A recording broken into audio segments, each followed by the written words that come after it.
Friends, Radhe Radhe, Hare Krishna. Welcome to my channel.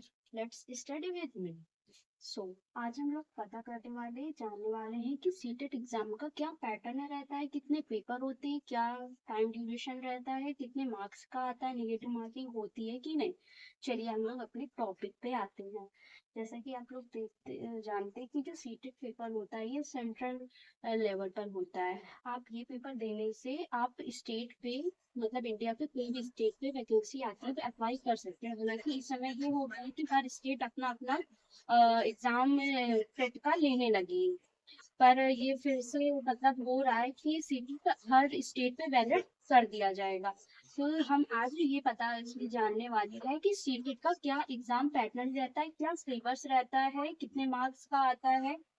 तो ये मेरा पेपर 1 का सिलेबस लिखा है, सॉरी सिलेबस में सब्जेक्ट्स लिखे हैं, एंड ये पेपर 2 का सब्जेक्ट्स लिखा है, कौन सा सब्जेक्ट कितने मार्क्स का पूछा जाता है। ये मेरा पेपर 1 है। पेपर वन का जो मार्क्स रहता है टोटलिंग 150 मार्क्स का रहता है। और ये जो रहता है फर्स्ट फिफ्थ के लिए रहता है। और इस पे पूछा जाता है सब्जेक्ट सीडीपी पूछा जाता है, child development and pedagogy. Pedagogy पूछा जाता है। इस पे ये रहता है कि आप बच्चे को कैसे पढ़ाएंगे और किस तरह से पढ़ाएंगे। ये है language 1 Hindi, language 2 English and EVS maths. सारे जो सब्जेक्ट्स रहते हैं 30 मार्क्स के रहते हैं, टोटल रहता है 150 मार्क्स का पेपर 1। और ये जो लैंग्वेज 1 है इस पे आप चेंज भी कर सकते हैं, जैसे किसी को उर्दू लेनी है, पंजाबी लेनी है, अदर या कोई लैंग्वेज लेनी है। पर ये लैंग्वेज जो 2 होती है इंग्लिश, ये कंपलसरी, ये सबको लेनी पड़ती है। यहाँ पर हम नोट कर ले रहे हैं। ये लैंग्वेज है इंग्लिश, ये जो लैंग्वेज है ये सबको लेनी रहती है। ये नहीं है, पर इस पे चॉइस रहती है। इस पे हिंदी, ये हिंदी रहता है, इस पे चॉइस रहेगी। ओके, इस पे आपकी चॉइस रहेगी और इस पे ये कंपलसरी है, ये सबको लेना रहता है। और ईवीएस मैथ एंड इसका टोटल रहता है 150 मार्क्स का। अब इस पे कैसे पे ये सीडीपी तो पूरा पेडागोजी सेक्शन रहता है, पर इस पे 15 मार्क्स का आपका पेडागोजी रहेगा, 15 मार्क्स का आपका कंटेंट। कंटेंट में आपका रहता है 2 पैसेज आते हैं। पेपर 1 आपका जैसे लैंग्वेज 1 हिंदी है तो उस पर 2 पैसेज आएंगे हिंदी के। और उसी से आपका ग्रामर पोर्शन उसी में थोड़ा सा पूछ लिया जाता है, जो आपने अभी तक पढ़ी है ग्रामर वही पूछी जाती है आप लोगों की। और पेपर लैंग्वेज 2 इंग्लिश, इस पे भी ऐसे ही रहता है, 15 number paragraph and 15 number content. आपका कंटेंट कुछ नहीं है, इस पे कंटेंट वही है जो आप लोगों को 2 पैसेज इंग्लिश में भी रहेंगे कि, और उसी में आपके क्वेश्चंस बनेंगे वही पैसेज वाले क्वेश्चन, और उसी में ग्रामर थोड़ा सा पूछ लिया जाता है हल्का सा, जो अभी आपका जो जितना भी आपने अभी तक पढ़ा वही पूछा जाता है। ईवीएस में भी देन यही रहता है, 15 नंबर का कंटेंट रहता है आपका। बेसिक जो नॉलेज रहता है वो पूछा जाता है, और 15 नंबर पेडागोजी। यही चीज मैथ पे रहती है, 15 नंबर मैथ रहता है और पेडागोजी रहती है। और मैथ भी आपका बहुत हाई नहीं पूछा जाता है कि बहुत पूछा जाए, बेसिक लेवल पूछा जाता है। और ये टोटल मार्क्स है 150 मार्क्स का, ये आपका पेपर 1। अब आपको क्या, ये है पेपर 2। पेपर 2 भी 150 मार्क्स का रहता है। और इस पे भी जो ये सब्जेक्ट्स, ये 3 सब्जेक्ट जो आपके रहते हैं ये कंपलसरी रहते हैं। कंपलसरी पर अगर आप इस पे पढ़ लेंगे तो ये जो आपके दो, अगर आप फर्स्ट पेपर कायदे से पढ़ रहे हैं तो 3 सब्जेक्ट आपका पेपर सेकेंड के लिए भी आप प्रिपेयर कर ले रहे हैं। पेपर 2 में बस यहाँ चेंजमेंट आता है, ये भी 150 मार्क्स का भी रहता है और इस पे भी ये 30 मार्क्स के, यहाँ पर थोड़ा सा चेंजमेंट आता है। आपको यहाँ पर पूछा जाता है सोशल स्टडीज, साइंस सॉरी, और मैथ्स एंड साइंस। तो आपको क्या रहता है, सोशल साइंस अगर आप ले रहे हैं तो टोटल 60 मार्क्स का ये पूछा जाएगा आपका। और अगर आप मैथ्स ले रहे हैं तो मैथ्स एंड साइंस ये दोनों आपको एक साथ पूछे जाते हैं, ये दोनों आपको लेने पड़ते हैं ये। और इस पे जो क्वेश्चंस बनते हैं आपके सोशल साइंस में, ये एनसीईआरटी से बनते हैं। एनसीईआरटी आप जो 6 से 8 तक की जो एनसीईआरटी वो आप पढ़ लीजिए, प्लस पीवाईक्यू जो सीटेट के हुए हैं आप उनको पढ़ लीजिए। आपका ये जो इसका जो सिलेबस है वो कवर हो जाएगा। और ये 30 मार्क्स के रहते हैं। मैथ और साइंस जैसे अगर आप ले रहे हैं, मैथ का कॉम्बिनेशन मैथ साइंस मिला के 60 मार्क्स का बनेगा, और सोशल साइंस अगर आप ले रहे हैं तो ये भी 60 मार्क्स का बनता है, बट इस पे आपको रहता है अबाउट 40 मार्क्स की तो आपकी पेडागोजी सॉरी कंटेंट ऐसे पूछ लिया जाता है, और इस पे जो 50 60 सॉरी 20 मार्क्स का आपका पेडागोजी हो जाता है। इस तरह से इसका जो पेपर बन जाता है। तो ये भी आपको पूरा 150 एंड 150 पेपर 1 एंड पेपर 2। अब आते हैं कि टाइम कितना मिलता है इसको पेपर सॉल्व करने के लिए, एग्जाम मोड इसका कैसा होता है।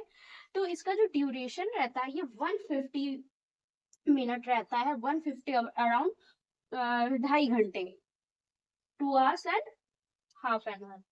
और मोड इसका कैसा है, मोड इसका ऑफलाइन है, पहले ऑनलाइन होता था पर अब ये ऑफलाइन हो गया है।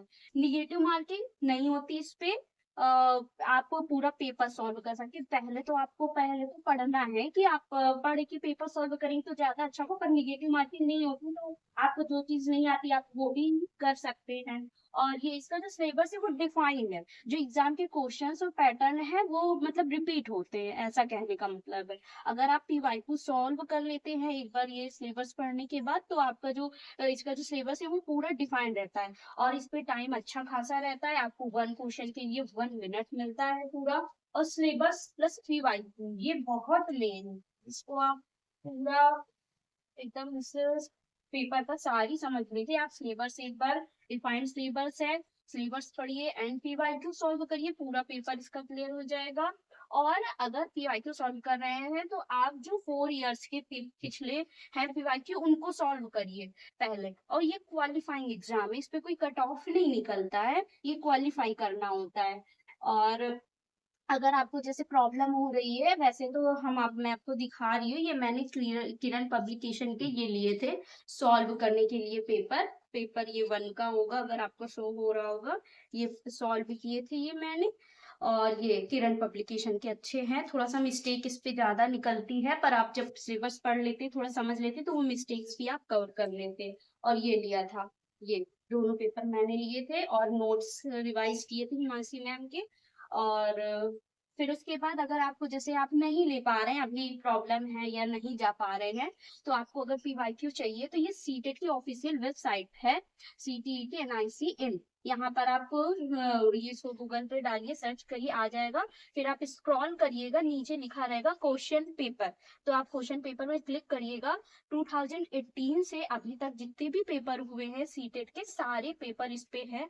आपको जो पेपर इस पे मतलब आपको देखना है या सॉल्व करना है तो आप उसको यहाँ पर सॉल्व कर सकते हैं। फिर हम लोग आते हैं कि पेपर टू भी बता दिया आपको कितना मार्क्स का कैसे आता है, टोटल मार्क्स 150। अब इसमें पासिंग मार्क्स क्या रहता है, कैटेगरी वाइज रहता है, पर मैं आपको कहूंगी कि आप 90 मतलब टारगेट लेके अच्छे मार्क्स रखिए, 100+ या 120 के लिए।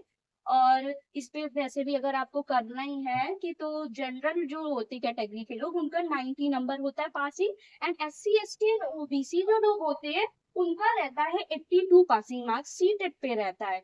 और इस अगर आप डेली डे का 2 से 3 आवर्स अपने पेपर के लिए दे देंगे तो काफी है। और हाँ, एक चीज और मैं कहना चाहूंगी आप लोगों को, आप 9 मतलब SC ST OBC भी अगर 90 लेके चले, क्योंकि अगर आप सीटेट दे रहे हैं बाई चांस अदर स्टेट्स में वैकेंसी आती है तो इस वजह से आपको नहीं लिया जाएगा, क्योंकि वहां पर SC ST एंड OBC को भी जनरल कैटेगरी में लिया जाता है। तो इससे अच्छा यही रहेगा कि आप लोग अपने जो पेपर की तैयारी कर रहे हैं वो 90 मतलब लेके आए, पर मेरा तो है टारगेट की 120+ ऐसे लेके आए, तो आप लोगों को ये ज्यादा बेनिफिट रहेगा। अब आप लोगों को करना क्या है, फर्स्ट आप लोगों को सबसे पहले तो आपको यहाँ पर जाके पेपर्स देखना है जाके कि आप कितना सॉल्व कर पा रहे हैं। देन क्या करना है, आपको पैटर्न में पता करना है कैसे आता है।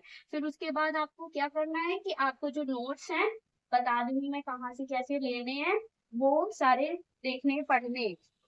और पहले और मिस्टेक्स टू अवॉइड, मिस्टेक्स आपको क्या कौन सी नहीं करनी है, जैसे रोट लर्निंग सीटेट पे। अब पहले तो मतलब फैक्ट क्वेश्चन पूछे जाते थे, पर अब तो आपके ऐसे क्वेश्चन पूछे जाते हैं अगर आपने रट्टा मारा तो रोट लर्निंग तो बिल्कुल काम नहीं करेगी सीटेट में, क्योंकि अब आपकी समझ के बेस पे क्वेश्चंस पूछे जाते हैं सीटेट पे। तो रोट लर्निंग तो बिल्कुल अवॉइड करनी है, रोट लर्निंग करनी नहीं है। हाँ, जैसे EVS है ना, साइंस है, सोशल साइंस है, जो कंटेंट है उसके लिए रोट आप कर सकते हैं।